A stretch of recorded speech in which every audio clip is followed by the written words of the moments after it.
Kia ora and welcome to the Niggly Nishcast. I am the Diggly Doodah Doc and I'm joined by the Wildcard, and we are here to roll through a bunch of Kiwi footballing matters. We got the Football Ferns being knocked out of their World Cup. We have the exit of the former All Whites coach Fritz Schmid. And we also have some Wellington Phoenix going on as well, so we'll get all through that. As always, support the Nishcast as best you can. The best place to do so is on Patreon. You support us directly and we hook you up with something around the corner, or you can sponsor the podcast, or you can like the videos on YouTube, rate, review, subscribe, all that good stuff. Just show your support to the Nishcast and the Nishcast, and we'll be forever grateful to you. Wildcard, as Aotearoa's footballing extraordinaire, it's been busy times with you. You got the Football Ferns, Wellington Phoenix, All Whites. We recently had the under-20s football men, so plenty of footballing matters to discuss for you over the recent times. How the fuck are ya? And hopefully you're not too depressed about the Football Ferns and their World Cup campaign. Mate, busy times in Kiwi football, isn't it? Even when you don't think it's going to be busy. Like, I mean, the All Whites haven't played for a bloody year, and you think that's, you know, whatever, chuck that one in the rearview mirror, and then all of a sudden the bloody coach resigns. So, yeah, you can't keep the footy out of the headlines these days, for better and for worse. I am a little bit depressed about the way the Football Ferns World Cup went, if I'm being totally honest. I think yeah, they were. It's not just that they didn't make it out of the group or win that game, which were the two major goals going into the tournament, like the two targets, the two things they really thought they could achieve, that they were good enough to achieve. I mean, I don't think their performances showed that they were like, what's that word I'm trying to think of, like disillusioned or disorientated or whatever, something like that, and thinking that they could win a game here. I think they did enough to show they were capable. It just didn't work out that way, and I mean, it's like there's a fair bit of luck involved. There always is a fair bit of luck involved in these tournaments, and they actually had a lot of luck go their way in terms of being able to make it out of the group with the results in some of the other games. You know, it's funny because we had that Michael Vowd thing a couple weeks ago with the under-20s where he maybe jumped off his line early, VAR stepped in, ruined the penalty shootout, we went on to lose. We actually had a couple of those go in our favour in other games. There was a France-Nigeria. France missed a penalty that got retaken and then scored at the second attempt to win 1-0, which meant we could catch Nigeria. And then Scotland with 3-0 up. It was unbelievable, that game, with about 15 minutes to go too. And they somehow managed to draw 3-3 with Argentina, who are a team that we beat a couple months ago as well, Argentina. So I guess we were just in the wrong group or something. And yeah, there was an overturned penalty there that got retaken. And I mean, it's not completely the same as Michael Vowd, because I still maintain I'm not, we never saw a convincing angle that proved that Michael Vowd stepped off his line, which is the difference. These two were clear and obvious, like definitely jumped the gun. And I think it's interesting that actually just this morning FIFA passed a little, or whoever that independent body that judges the rules passed a FIFA motion which makes it so that you can't get yellow carded now if a keeper jumps the line in a penalty shootout going into the knockouts, where, you know, penalty shootouts are now a factor. So I think, first of all, I don't think like that's just a good idea. Don't book keepers during penalty shootouts. It's not part of the actual game. I don't see why you should still be giving yellow cards out at that point. And second of all, they've done it temporarily. I think that should be a permanent thing. That should just be, don't ever book keepers during penalty shootouts. The stakes are too high. It's stupid. Anyway, yeah, that's a brief digression on some of the luck that did go the Football Ferns' way. Plenty didn't, and just the way it sort of rolled out, like, their luck was limited by their own limitations. Like, you get, with this, I'm sort of working on a theory here spontaneously, but I think with the chances they had to score goals, the positions that they put themselves in, these kinds of things, like, you create your own luck to an extent, and that you create the amount of times you can roll the dice. You don't get to choose how often the dice roll up in your favor, but the more times you roll the dice, the more likely you are. And the problem with the Ferns is that, the dice didn't come up in the right, I don't know how dice metaphors work because I don't play dice. Maybe that's something I should take up. Personally, if I'm at the old casino, which is almost never, maybe once or twice in my life, but I do prefer the blackjack table. I guess the what I'm trying to work around to here is that the dice didn't come up in their favor, but if they had a more balanced attacking lineup, if they just had one or two extra creative options and were able to make a few more things happen, to hold a bit more possession, release the pressure on their defense some more, have some outlets when they actually have the ball, like be able to get a few shots off, just someone who can beat a defender and make something happen that way, rather than us having to be quite functional about it all and passing around and winning set pieces and these kind of things. You'd open yourselves up to have a few more rolls of the dice, and if you have a few more rolls of the dice, more likely frequency, etc., for them to come up in your favor. And it doesn't matter that they lost that last game. They only lost that last game because they were pressing for the victory. It was the 5th minute of injury time and they'd sent both centre-backs forward trying to make something happen. A draw was no better than a loss. They were, equally useless to them. They had to win the game. A win and they would have been through. Couldn't quite find that last goal in those, dying minutes. And unfortunately, Doc, that's just kind of the way it goes. So you...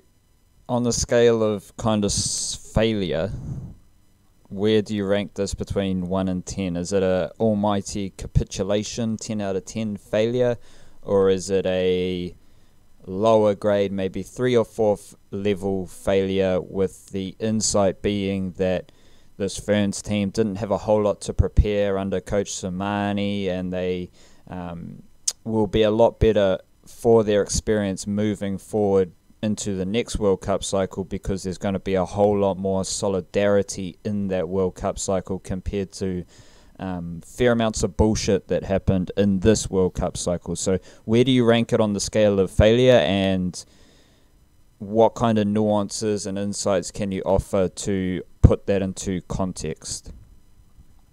Yeah, I'm going with all your latter ideas there, because it's not like They didn't choke or anything. They didn't blow a big lead like Scotland did. They weren't actually in position to advance at any point in the tournament. I don't think they didn't ever hold a lead. They only scored 1 goal, so it's kind of difficult to take the lead without scoring a goal.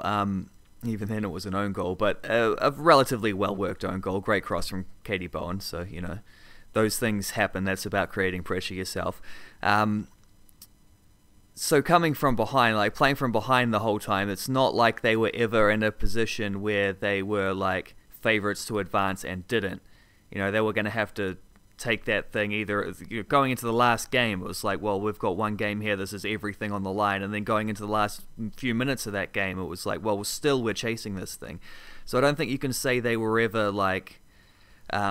I don't think you can say they choked anything. I don't think you can say it's a catastrophic failure, and I don't think you can underestimate Cameroon, who are in the exact same situation as New Zealand, knowing that like a win will put them through, anything less than a win won't, and it was a pretty incredible moment for them to go down the other end in the last with 11 seconds to go and score a brilliant goal to win the game there, which made no difference to New Zealand. Like, you could tell that because we had 2 defenders back where they had 5 attackers, surging forward. So, I mean, if we're not going to go through, I'm glad Cameroon did. Like, I was quite happy for them. They play good football. They're a pretty strong, definitely underrated team. The thing with the rankings is that the groups are done by the rankings, but the rankings, rankings given they take. They gave us, what are we, like 19th or 20th or something in the world, which I think is a little unfair. We're a little overrated just for whatever reason because of the types of teams that we play. But, the Ferns are a very good team, but a team like Cameroon in particular ranks sort of 40-something. That's like the problem with that is they mostly play teams from elsewhere in Africa who are also mostly ranked quite low, which means they don't get the same value of points on the table, which is why it works out that way. The rankings were completely misleading. That was always going to be a very even game. So yeah, shout out to Cameroon for what they did and making it through the next round. 2 African teams in the Women World Cup knockouts for the first time ever. Nigeria also creeping through as the last 3rd place qualifier. But yeah, failure. It is a failure, like you can't deny that, because they had two targets. They were supposed to win a game and they were supposed to make the knockouts. Both of those two things for the first time ever. Not achieving them means it's going to be at least 4 years before we get another crack at that, and that's pretty hard to take. However, what you said about not having a decent, like, Tom Samani had 12 months to do 4 years of work, and that's just insane. And it's not just that, but he had to undo some of the damage from before. Like, he overtook a team which had great chemistry that rebounded very quickly once he got rid of old mate Haraf, and that was fine on that note, but he still had to work from scratch tactically, and it's just like, it was... I think we saw ultimately in that tournament that while he got the defense really churning, the defense is where the bulk of our best players play, so getting something extra out of our attackers just wasn't, like, we just didn't have the time to create those systems and structures where we could really target how we're going to score goals. And again, like, Cameroon gave us some of the, like, you could always see what Samani was building towards as well, and Cameroon, yeah, they gave us some of those opportunities. They didn't mess around at the back, though. We couldn't really pick them off. They were, pretty strong in midfield, which we matched them, but we weren't able to dominate them in that area.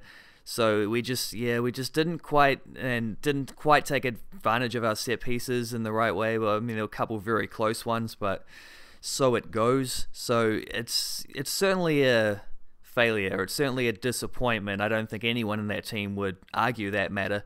Not a catastrophic one, though. And as you say, like, as frustrating and sort of painful as it is the way they went out and, not having achieved those targets, and also just the nature of those 3 games, like, there were 3 different ways to feel terrible afterwards. There was the last minute winner against Netherlands. We got so close. There was the absolute write-off against Canada when we were just never in it, just ground out for 94 minutes. And then there was the absolute drama of what happened against Cameroon, where we looked like we, just the pressure of knowing we had to win in the scoreless first half and then conceding and then coming back and then not being able to find the winner, and then Cameroon scoring right at the end and getting to celebrate the celebrations we thought we were going to get to celebrate. And yeah, so a rough one to watch, a rough one to experience, I'm sure, for all those players. But as you say, like, building forwards, the next World Cup is quite far in the distance. It's a bit hard to, but you got to start thinking about it now, but it's a bit hard to foresee that far in the future, 4 more years.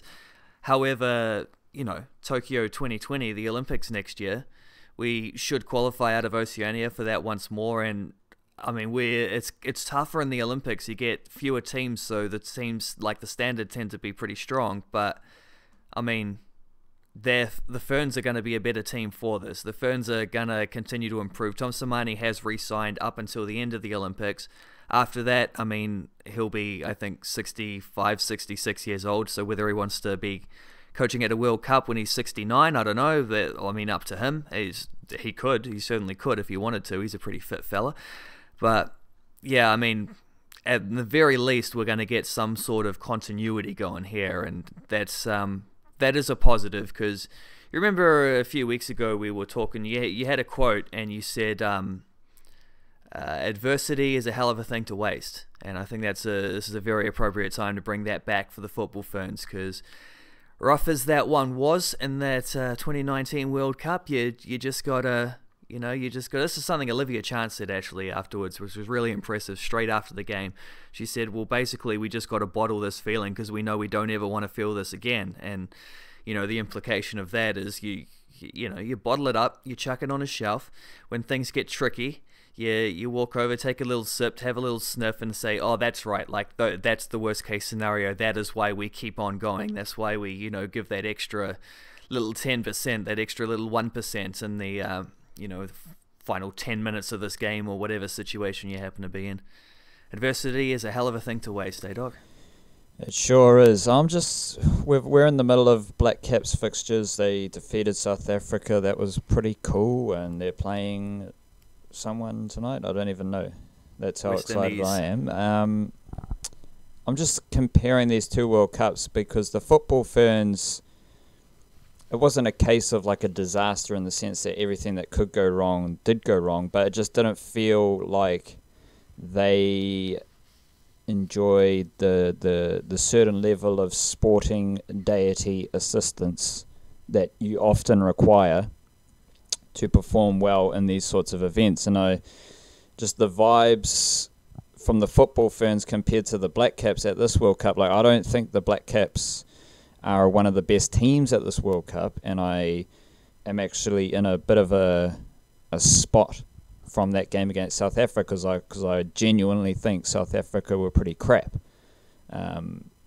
And New Zealand played well, but I don't think, like, everyone kind of reacted to that New Zealand performance against South Africa with glee and wow, the Black Caps doing really well.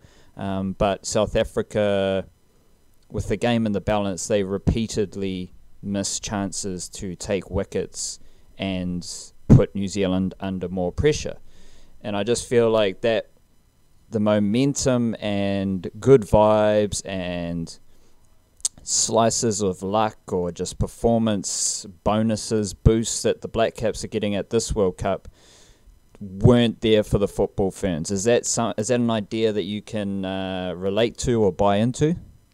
Yeah, for sure. Like, the momentum is probably the best way to put it too. Like, they just never quite got that. Like, afterwards, it's so easy to just start going, what if, and all the different little things that, like, just the small things that could have been slightly better, or even just like that Netherlands game, if they'd held on, they got into stoppage time at 0-0. If they'd held on, like, the emotional boost of getting that is like, you've got that extra spring in your step, you've got a point on the board, you've got something to really build off. Instead, they just, like, they conceded right at the end.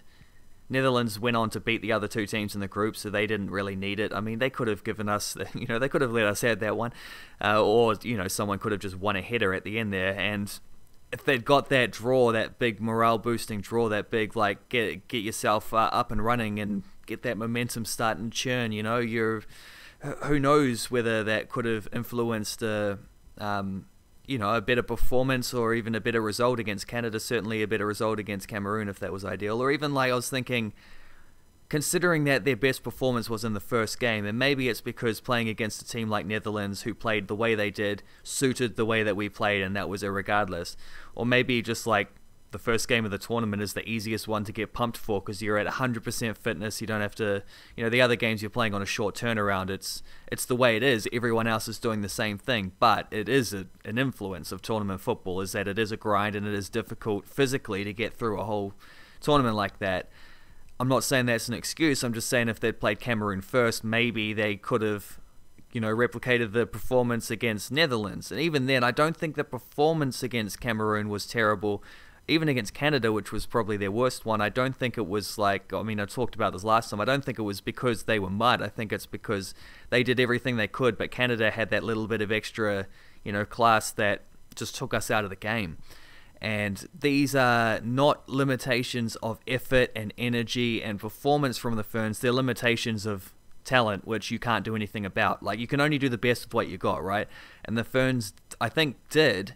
But there's just a big imbalance in that team because they don't have a star striker. Like, Sarah Gregorius is in this team having come out of retirement, and I think there just wasn't... you can say the same thing for all our strikers, which is the thing. It's not just that they weren't quite... Like, it's not just that we don't have a Sam Kerr level, Vivian Miedema level player. We have, a player who's come out of retirement as of a year or two ago and has been playing locally in New Zealand. We have Rosie White, who was playing NWSL in America, missed a lot of time a year and a half ago because of a broken foot, and then, came back, got playing some not massive minutes for Chicago, but she was, training full time, but then sort of didn't go back there this year and has been playing with Sarah Gregorius actually in Wellington the last 6 months or whatever, probably not quite that long. But then you've also got Hannah Wilkinson, the most obvious one, coming back from an ACL injury, just not at full fitness. And who else plays up front? Emma Kete, who hasn't played for 2 years basically at the professional level, also came out of international retirement. Like, everyone's just doing as well as they can, but we just didn't, like, for whatever reason with New Zealand football team just didn't have the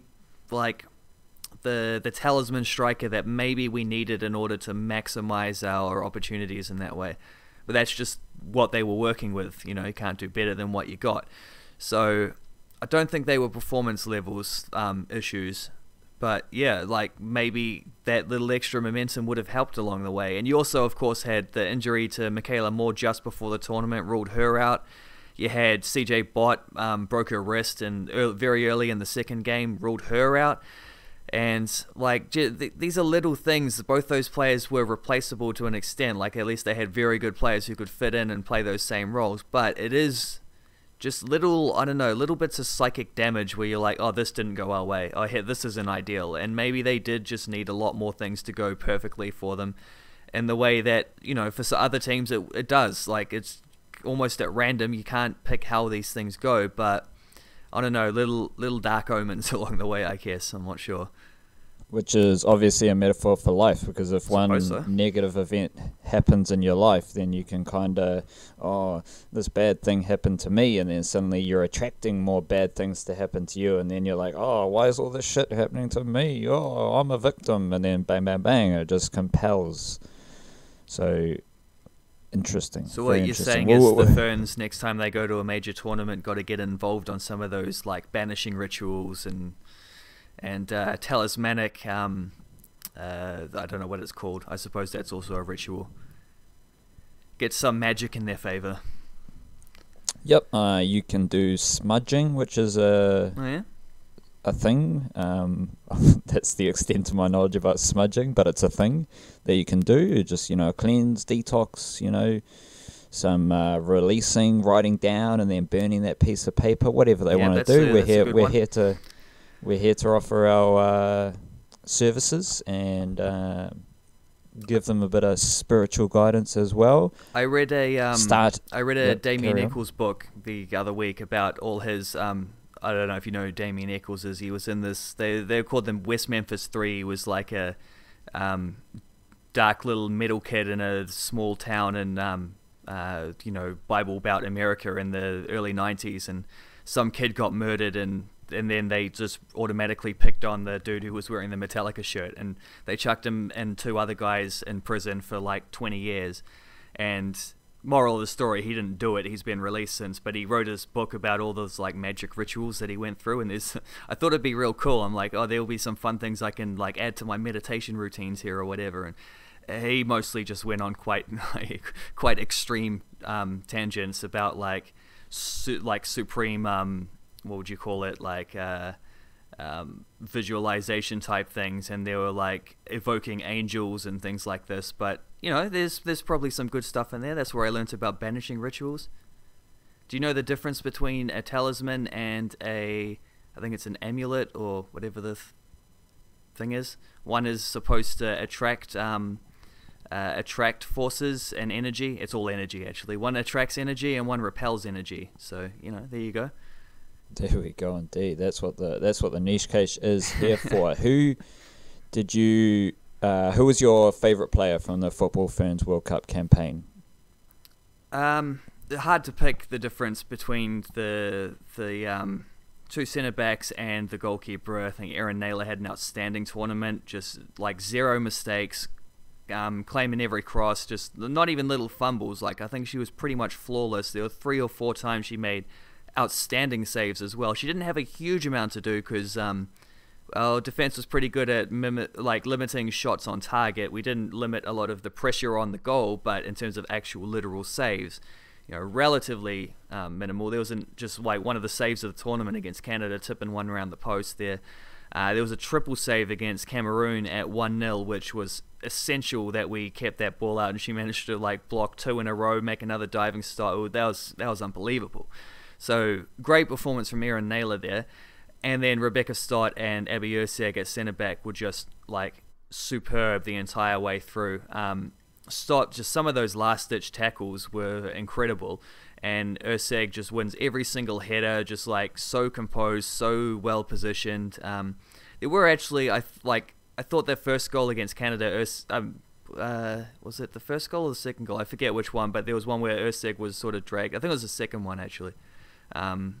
No, I actually believe it was the first one.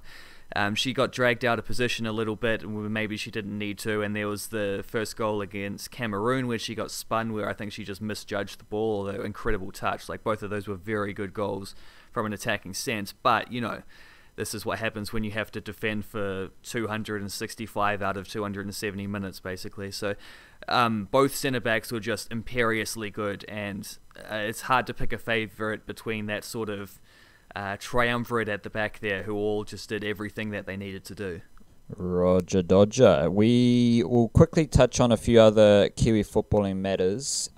Give me your kind of bullet point, wrinkle, nuance summary of Fritz Schmid stepping aside as All Whites coach, and just your gut feeling. Is it good? Is it reflective of the stagnant state of New Zealand football, or is it a good sign to move forward and into fresh new energy vibes? How do you just summarise the departure of Fritz Schmid? You don't necessarily need to talk about his tenure as All Whites coach because it was pretty empty.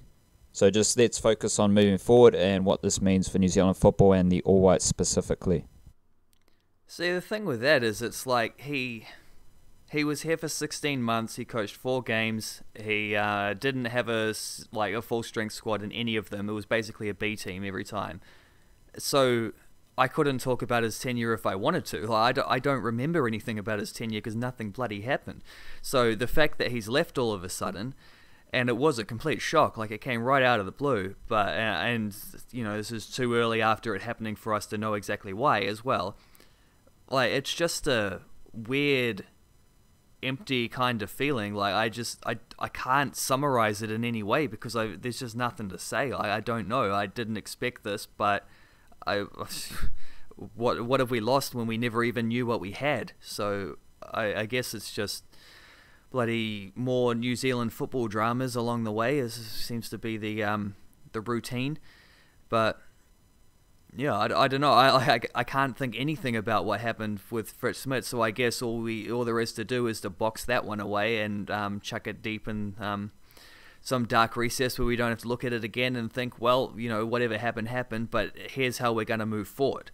And moving forward, I suppose this is just a great opportunity to be like, we've got this. The Ferns didn't do great at the World Cup, but they are in a much better state than they used to be. They're a stable team with a very, good leader there with Tom Samani. They got some outstanding players who, the oldest player at that tournament was 31 years old for the Ferns. So if everyone's like keen and able, then there's no reason why they can't have the bulk of this squad at the next World Cup in 4 years' time. Whether Samani's there or not, at least they will be able to get continuity from there. So they're in a pretty good place. Relatively independent of everything else that's going on with New Zealand football. But the under-20 team that went to the World Cup recently did really well, played great football, quite inspiring in a way where they didn't also have a deep run in the tournament, but they showed that New Zealand footballers can compete. We don't have to keep trying to play like England or... we had an English coach for that one, but Des Buckingham has been around for a long time in New Zealand, understands the lay of the land, worked with the Phoenix for a long time, working with this youth team here. It's like, these are things we can build off. The under-17 girls last year as well, finishing 3rd at their World Cup. Like, this is momentum from New Zealand football on the wider, global scene.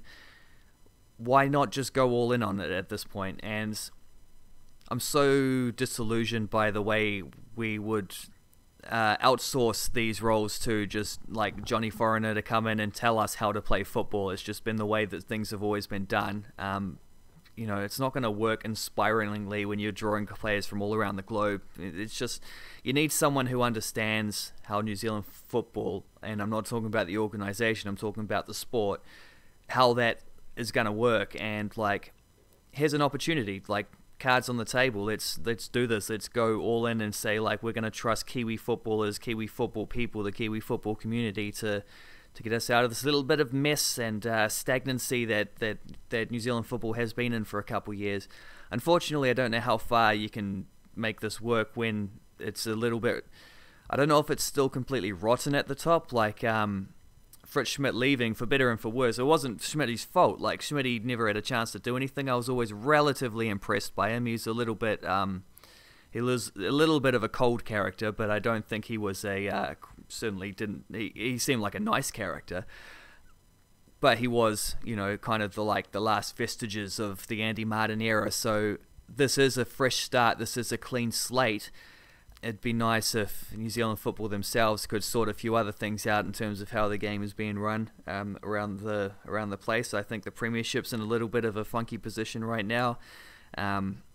Club football around the country also could do with a bit of a helping hand, going all the way down to the grassroots there. But in terms of the All Whites specifically, just go all in. Let's make this a full-on New Zealand team and at least capture some of that spirit. On that note, have you got any front runners for the coach? This is the problem, is that they always want to look for nicely qualified people, and then they don't qualify anyone in New Zealand. So guys have got to, out of their own pocket, of their own ambitions, go overseas and find something somewhere else. So. But maybe they'll lift that and say, more important than having supreme qualifications is having supreme, relatability with New Zealand footballers, which I think is surely a given, but whatever. Priorities are always an interesting thing in these discussions, but bloody hell, who's going to be the next coach? I don't know, you got any thoughts there?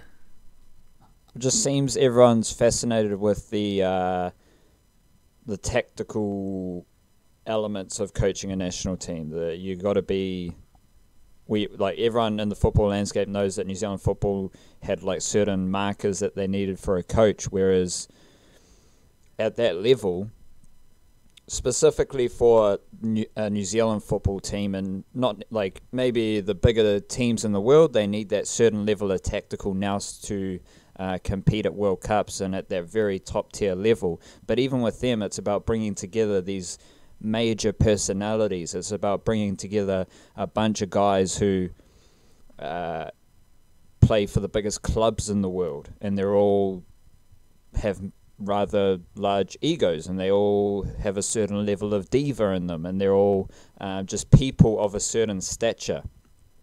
And that's what the All Whites need, really.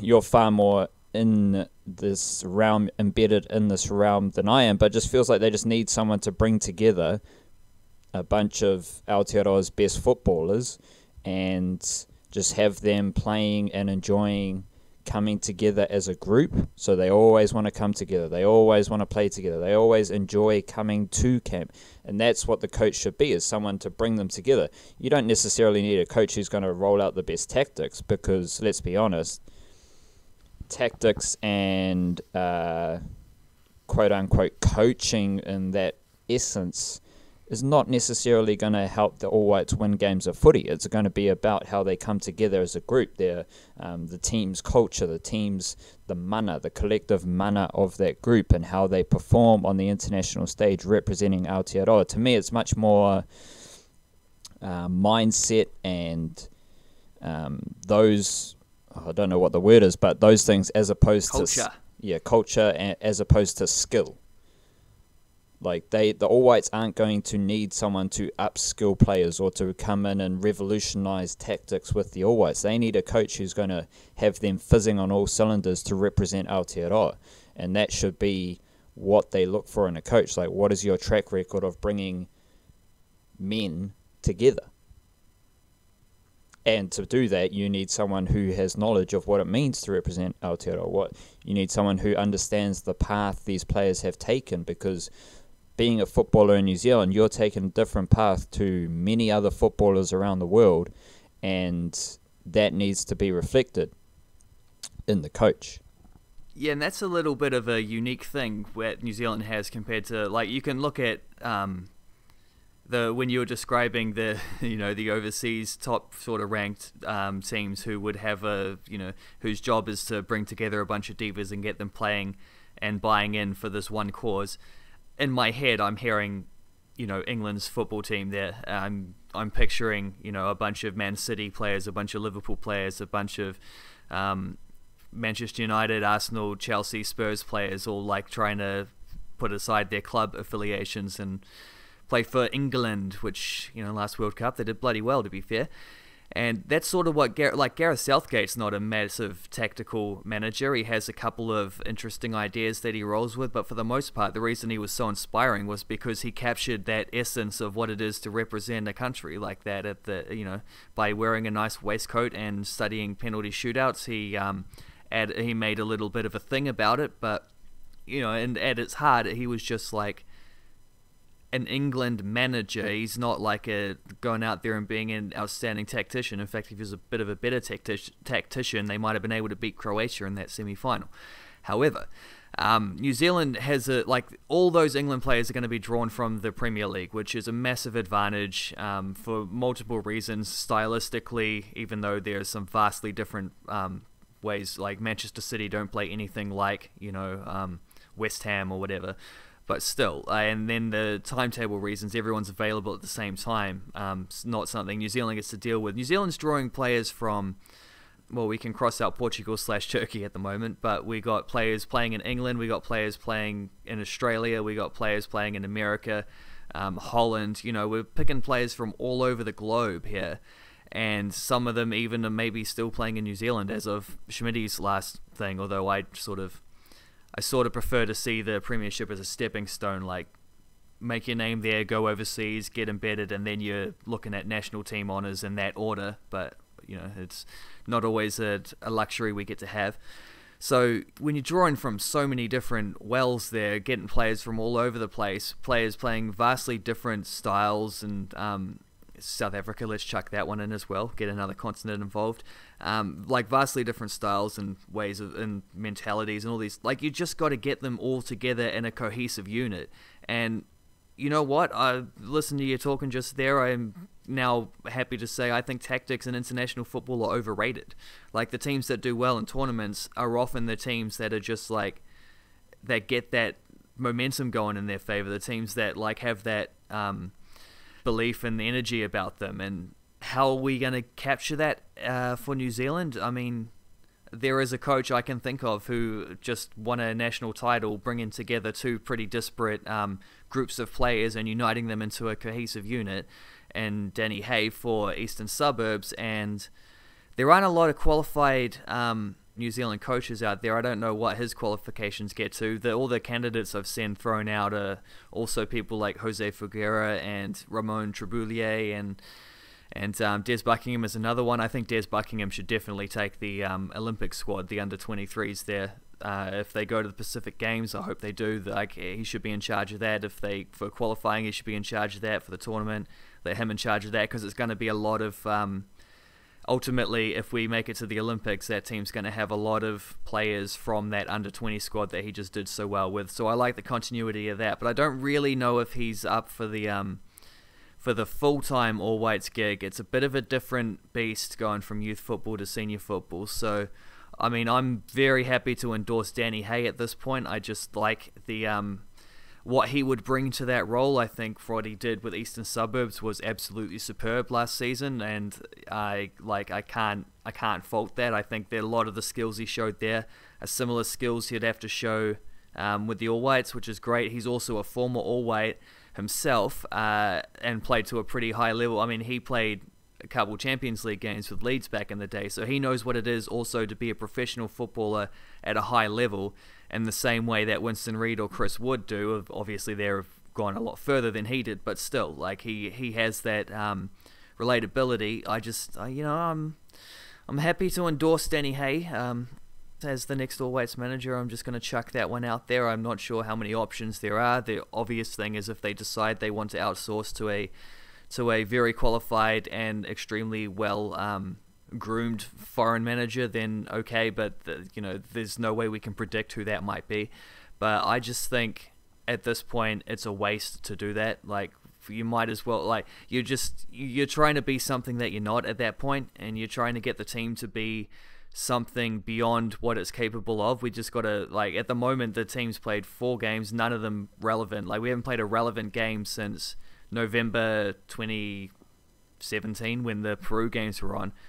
The All Whites are just not even a factor right now. We got to build this thing up from scratch, and that's why I just think if you're gonna build up from the ground, you got to have someone who's in touch with that ground level. So yeah, Danny Hay, mate, if you're listening, thumbs up.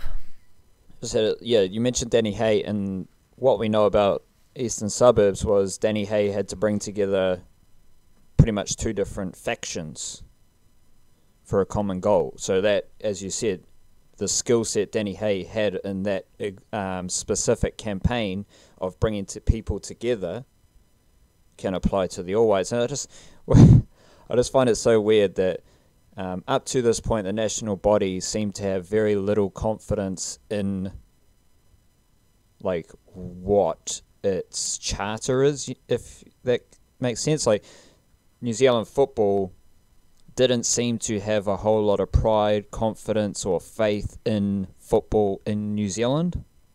Is that a fair statement? Because they, instead of empowering people, footballers, support staff, coaches, to aim and strive for that level, what we've seen over the last few years with all the dramas with New Zealand football was that they didn't really do that. And I think it's just a note for governing bodies and how we judge governing bodies is you got to big it up for what you're doing. Like, if you're New Zealand football, you need to have confidence in football in New Zealand instead of diminishing the achievements or the growth or the opportunities of those people. Am I off the mark, or is that like somewhat fair? No, that's completely fair, and there's a good reason why that happened too, is because for a while there you had Andy Martin, Englishman, as the CEO. You had Andreas Haraf as the technical director, Austrian. He was also coaching the women's football team, taking over from an Englishman and Tony Reddings. You had Anthony Hudson leading into Fritz Schmid as the All Whites manager, so Englishman leading into a Swiss person. You had a lot of guys like Des Buckingham and Jose Figueira, who are English but based in New Zealand, so much more relatable, believable fellas there. But still, like, those aren't guys who were born and bred here working their way up. I don't have a problem with them, but I mean, just in the wider context, where you've got just like, it started off just being bloody Englishmen everywhere with Andy Martin and a lot of his appointments, and then you brought in Haraf, and then he chucked in a mate or two of his. But like, the point being, you didn't have New Zealanders making these decisions and New Zealanders in charge, and it's just bloody like, I call it football colonialism. It's like people coming into a smaller country from a bigger country with a much more esteemed football history, and being like, oh, we'll spread the game. We'll be like the missionaries of old. We'll come here and teach them how to play football. It's like, mate, we're doing all right by ourselves playing football. Just, if you want to do that, do it where you're from. New Zealanders, to be sustainably good at football, it needs to be New Zealand football. It can't be an imported version of the game, or else you're not going to get any continuity going forwards. But even just in the moment, you're just not going to get the same level of buy-in. It's not the same when people are telling you how to do something as it is when people are inspiring you to do something and to learn it for yourself and to be it and to become it. Like, those are very different things. And I wonder it just seems like those kind of appointments aren't directly related to why they got in this mess, other than Andy Martin being a complete muppet and leading everyone astray. But I can't help but feel like maybe this is another example of psychic damage. Like, they just didn't, I'll put it this way: if you don't water a plant, it's not going to grow, right? And if you got an English accent, you got a job in New Zealand coaching football, wildcard. It's been that for a long time too. Like, we've been English coaches going back 30, 40, 50 years in this country. Like, Englishmen come here and they like football and they get involved in football. And that's fine when you're like on the ground level completely invested, but when you're sort of the old Anthony Hudson outsourced type, not quite the same. How are you summing up the Wellington Phoenix situation at the moment? You wrote about this and saying that there's immense change at the Wellington Phoenix right now. So just for podcast listeners, what's your gauge on what is happening with the Phoenix as we speak? Well, they've got 11 contracted players plus Ben Wayne, who's going to be back on a scholarship deal for one more year, and then a senior deal after that when I think that's probably partly just because like it's nice to have academy graduates with a pathway. Also, though, they don't really need to offer him a full-time senior deal. Like they can keep that spot open for someone else. But next year they probably will, because Sarpreet Singh will be 21 by then, and you have to have 3 under 20 players. So makes sense, assuming of course that there is a next year with the Wellington Phoenix, because we don't know for certain about that yet. David Dome will assure us that it's all going fine, but there's just a couple of wrinkles with some of those state leagues at the moment, which don't sound entirely promising, but a long time for them to sort it all out, so whatever, it's no point us thinking about things we can't control. Of the 23 senior players, 23 players who had senior contracts rather last season, who actually took the field, so I'm not including Ante Kovac here, because he was just a one-off fill-in on the bench that one time. How many do you think would be a good example of continuity to bring back to continue into the thing? Probably 15, 16 sort of thing. We'll know we've got 7 of those 23 players who are going to be back next season. And, that's just so much player turnover that it's frustrating, because it doesn't mean that they're going to do badly. They had similar player turnover the season before, not quite as much, but enough that it's comparable in terms of, at least they're keeping sort of 4 or 5 of their preferred starting 11 around here, so it's not maybe quite a lot of that is just extraneous depth that's disappeared, so it's not quite as disastrous as it sounds. But the cool thing about Ufuk Talai coming in was that he was so similar to Mark Rudin in terms of his background and upbringing as a coach. They even played together multiple times as players. It was such a nice pick up the baton kind of appointment where continuity, again, that word continuity, was going to be a nice easy way to flow into the next thing, where Talai could just pick up where Rudin left off and take the team to the next level. He's not going to be able to do that if he's got 2/3 of a new team. Is the whole problem. He is going to, maybe he prefers this. He seems to be a guy who says, I want players who'll fit into the system I want guys who'll play in a certain way, and recruitment is very important in that. So sure, he's going to get the opportunity to mold a team a lot better than he would have otherwise, just, taking Mark Rudin's team and doing what he wants with it. But it's frustrating, because it means that the Phoenix, if they were going to do anything with that Rudin season, him only being there for a year is fine if it's a launching pad, but it's not. It's now just a one-off at this point, and it's just a thing where, they're back to where they were 12 months ago, having to rebuild from scratch again. Almost from scratch. Not quite from scratch, but close enough compared to every other bloody team out there. So it's not it's not like it's a disaster. It's not maybe even that this wouldn't be preferable for a new manager, but it's just, it's a bit of a, that last 12 months is just a sort of capsule season now. It's not going to have a whole lot of effect going forward, and that's frustrating. It's frustrating because I really thought they could build off that.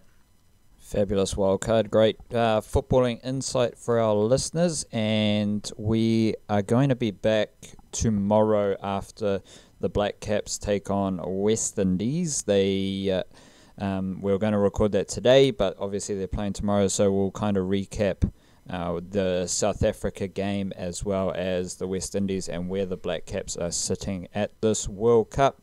Otherwise, that's it for most of the football stuff at the moment, isn't it, Wildcard? You're going to take a deep breath. Yeah, finally. Deep breaths. Of course, there's all the fallout and reaction, so I'm not sure that I'll get to rest my fingertips, but I will at least get to breathe. And I'll get to sleep through some of these extra nights. Fabulous wildcard. We'll be back tomorrow, so keep an eye on your feed if you do enjoy some Black Caps cricket. Otherwise, enjoy your weekend. Kia kaha, stay beautiful, and we'll see you next time.